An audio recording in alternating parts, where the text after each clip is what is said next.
Wendy Cutler is Vice President at the Asia Society Policy Institute, a US-based think tank. Thanks for coming on the programme, Wendy. Now, these are not the first high-level talks between the United States and China. What signs are there that the relationship is improving? Well, indeed, she's the fourth senior U.S. official that's gone to China in the past few months. And so that shows that not only are we continuing engagement, but I've been struck by the constructive and positive tone in all of her meetings. And what I'm hearing is a real desire from both sides to stabilize the relationship and to see if we can get that commercial relationship back on track. Well, talking about that commercial relationship, how much is at stake here in terms of trade and investment?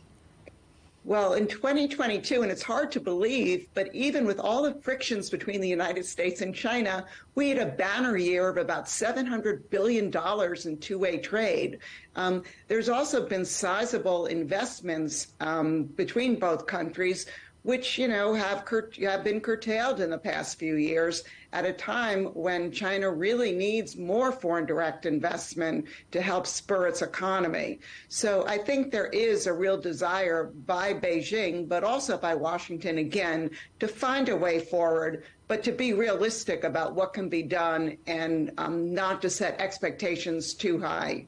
OK, so let's talk about where they can be realistic. Is it when it comes to global challenges like climate change, like artificial intelligence? Are those the places where there is the most common ground?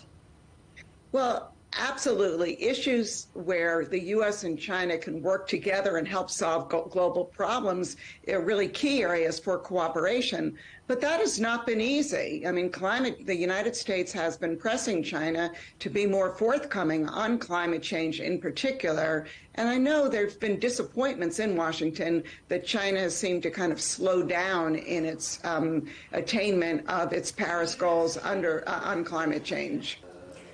And what do you think trips like this say about the broader strategy goals of the two powers?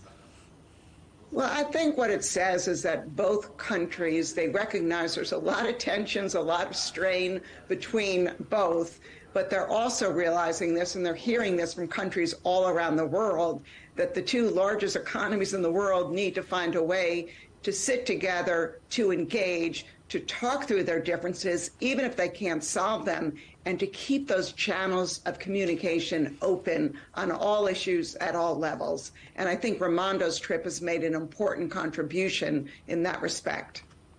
But of course, everyone's got eyes on the big events that are coming up, the G20, the APAC conference.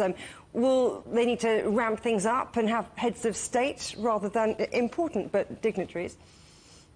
Well, I think that many of the meetings that are taking place now at the cabinet level, but also these working groups and other groups that have, or discussions that have been launched, I think are all looking towards what can the outcomes be if President Biden and Xi get together in San Francisco on the margins of the APEC meeting.